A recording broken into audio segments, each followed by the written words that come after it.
Hello. Today I'm very excited to introduce a very important topic of marketing. Okay, so let's get started. Today's lecture number 5. So by the end of this topic, we expect you to be able to recall the main concepts of marketing and why it's worth doing marketing and why it's worth spending money to the marketing. We're going to look at different customer segments. In other words, you have to know who you are selling your product to. And actually examine between your customer needs and wants and actually what you're offering. Or in other words, is your offering actually fits to the actual customer needs and wants? We're gonna look at different research methods. Okay, execute the survey, and what is even more important, to interpret the collected data objectively. Okay, so we're gonna start with a very basic concepts such as market share, growth. We're going to look at value proposition, okay, very well-known canvas. Now, let's define what are the types of markets. So here we have two types of markets. We have mass market, selling the same product to the whole market without targeting a certain narrow group of customers, such as Coca-Cola, for example. If you imagine the customer segment, if you try to figure out who are the customers of Coca-Cola, it's pretty much everyone. So a kid from 3 years old up to 80-year-old or any age person, isn't it? So it's a really mass market product. Now, whereas a niche market actually targets a very specific group of people with a specific needs and wants. So, such as Versace, for example. Versace is a very niche product. In other words, very rich people with certain preferences would actually buy Versace. Now, what is value proposition? It's a statement which identifies clear and measurable benefits that consumer or the customer actually gets. And this is very important. We're going to look at the value proposition from time to time. We're going to ask it during your business plans. So it's a very important aspect, okay? I'm going to give you an example. We're going to have lots of cases, okay? So now, another concept, another thing that you have to know is the market size. So the market size is the total sales of your particular product in a region, okay? So if you're talking about Kazakhstan's market, okay, and let's say that you're producing a product that you're selling to the whole Kazakhstan, not only Astana, but to the whole Kazakhstan, then obviously you need to look at the market size of the whole Kazakhstan. I'm going to give you more examples, so no worries. The market share is the proportion. So let's say that the market size, imagine that the market size is a cake, okay, is a big cake. So if you have a big cake, that means that your market size is big. And there are lots of consumers, lots of customers willing to buy this particular product. And obviously, you're not alone, okay? You're not alone. If you are alone, you're very lucky, you're a monopolist, but it's rarely the case in a capitalistic model. So it appears that in a big cake, okay, a certain portion of a cake, a pie of a cake, would actually be your company's. So your market share within this cake, okay, so it's a proportion of your sales. I'm going to give you more examples on that. How about market growth? So market growth is how the size of the cake is actually growing or shrinking in a period of time. So if the markets are growing and people are optimistic, investors are investing money, and market is generally growing, that means that more and more sales would take place, and more customers will be able to buy it and willing to buy it, which means it's good for everyone. It's good for your company, it's good for competitors, it's good for the country's economy, okay? But if the market is actually shrinking and it's a negative market growth, then it becomes actually challenging for all players in the market. Okay, I'm going to give you an example. How do we calculate the market size? So the market size, do you remember the revenue equation? It's very similar. So let's say that generally, let's say in a certain local, in a certain geography, okay, let's say in Nur Sultan, a product is sold in the amount of 100,000 units per year, for example. Now, what is the average price? Now, we know that similar products will have more or less the same price. It can vary a little bit depending on the brand, depending on the loyalty of the customers to a particular brand. However, there is an average price for that particular product, right? Let's say it's 15, okay? Now, that means that the market size of Nur Sultan for this particular product is equal to 1.5 million, okay? So that's how the market size is calculated. And if you want to calculate your company's, your firm's market share, okay, you're going to work out what is going to be your revenue for this particular product in the same period, let's say per 1 year, and let's say it's 75,000. In this case, 75,000 divided by the whole market size, which is 1.5 million, then in this case you occupy only 5% or 1/20th of the cake of the market size, okay? Now, how about market growth rate? So let's say that in year zero, it used to be 1.2 million, and then now it's 1.5, so market is growing, it's good for everyone. Now, how do we calculate how the market has been growing? So we take the difference and we actually divide up the by year zero, which is in respect to year zero. With respect to the previous year, the market has grown by 25% with respect to the previous year. Okay, what is marketing and why is it important? What do? They identify the customer needs. Now, if you don't know what customer wants, what customer need and wants, even if your product is brilliant, it's high quality, but it doesn't really fit the needs and wants of the customers, then it's not going to work like that. People will buy only those things and only those goods and services that they really need, that they really want. Otherwise, it's good for you only. So identify the customer needs, satisfy the customer needs and wants, maintain the customer loyalty. Loyalty, it's maintaining the brand image. It's about customer service. It's about being good to your customers. It's about taking care of your customers. And actually gathering information, because the customer needs and wants, they actually evolve and change all the time. And you actually need to consider what is actually happening right now so that you're prepared and so that you anticipate the future changes and you're actually ready to offer the new products and services to the new needs and wants of the customer in future. Okay, if you're a big company and you say, I have leading positions in a great product, why bother? Well, because the customer needs and wants, they change. Even if you're a big company such as Kodak, for example, they used to be one of the largest companies on the planet.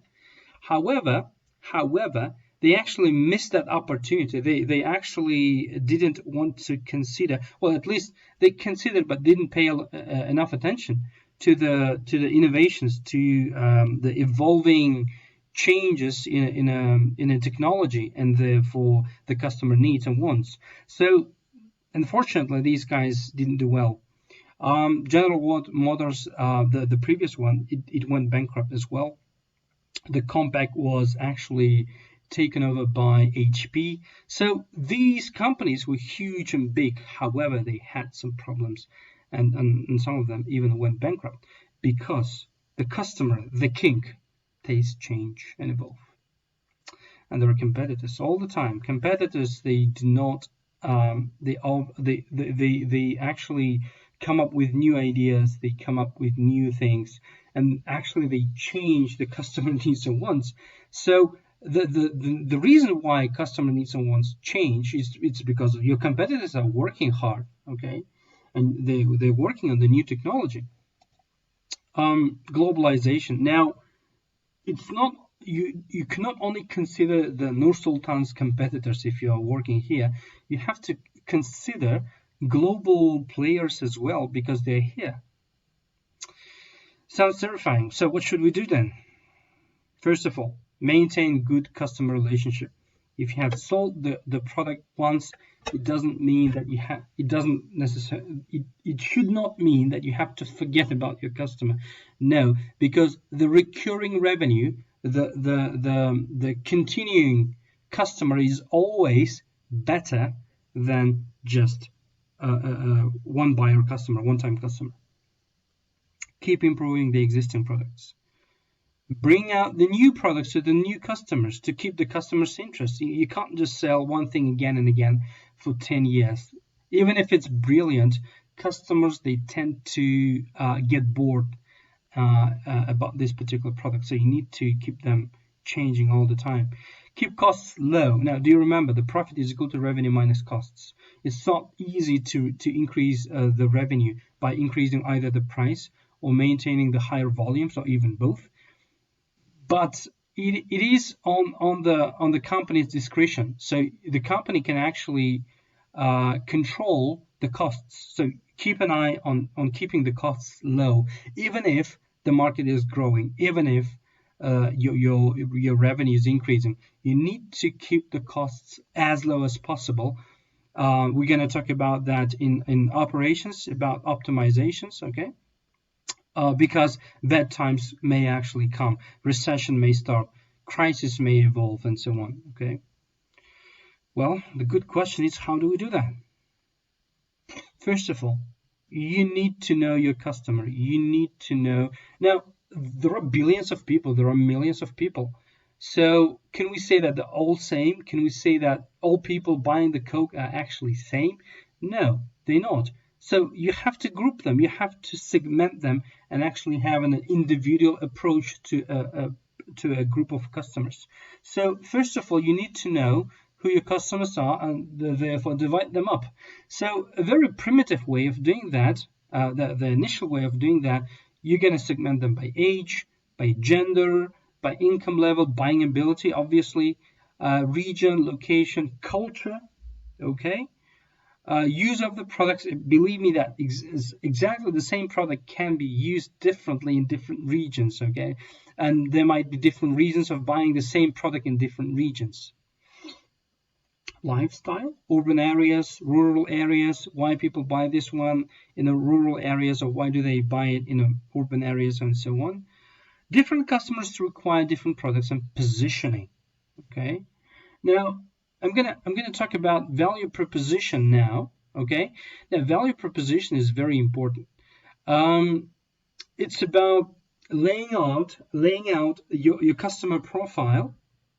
So, without guessing what they want, you actually want to identify and explore what your customer gains, what are your customer pains, and what your customer needs to accomplish when using your product, when buying your product, when tackling with your product, okay?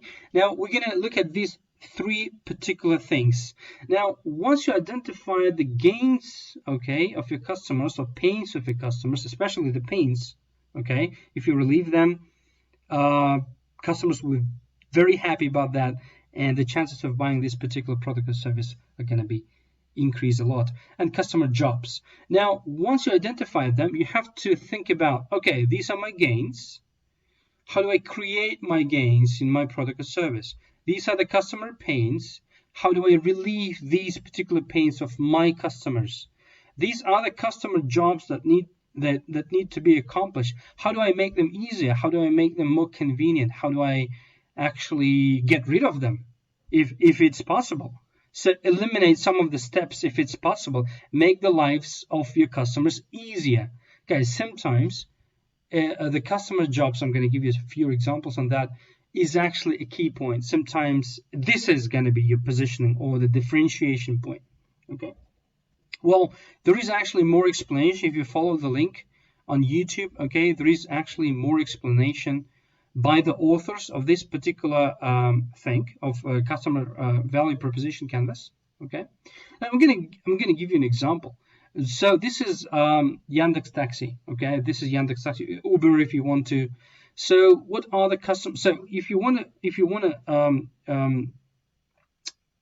order a taxi, okay. So what are the gains? So you want them to arrive on time, You want them to give a fair price. You want to treat the drivers professionally and easy payment. So you don't want to obviously wait for too long and overcharge. These are very similar things, obviously, but you have to think about them very thoroughly. Compete with other customers. Now, believe me, sometimes I had to.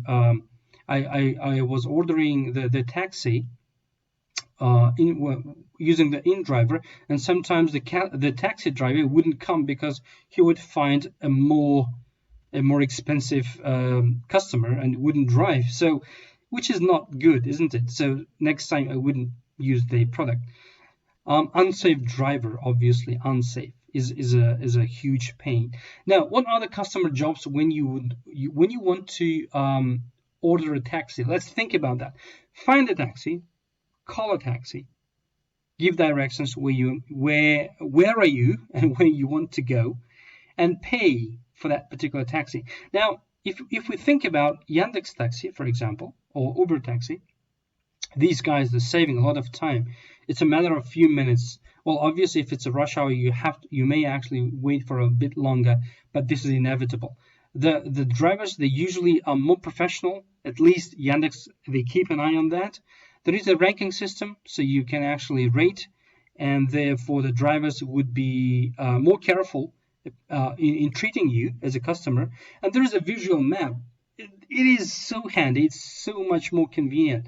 I was in Almaty one day, and actually I couldn't explain where I am, and the customer was actually couldn't actually find me for another 5, 10, 15 minutes. So it's quite difficult, isn't it? No cash. Believe me or not, it used to be when we used the taxi before the Yandex era, before the Uber era, we used to order a taxi and you have to pay in cash, and the driver wouldn't have a change, and then you have to go to a shop or a petrol station and change it or buy something so that you can actually pay for that. But in this case, it's so easy, it's so much easier to pay. A signed driver, you know who your driver is, you can call your driver. You can the cost system is also much more convenient. The services, you can find the taxi, you don't have to call it, you can see where your taxi driver is, how long will it take him or her to drive to your destination, and pay easily. So yeah, and now the big question is, where do we get this information? Where do we get the information about gains and pains and customer jobs? So in the next video, we're going to explain you how you can actually objectively collect the data.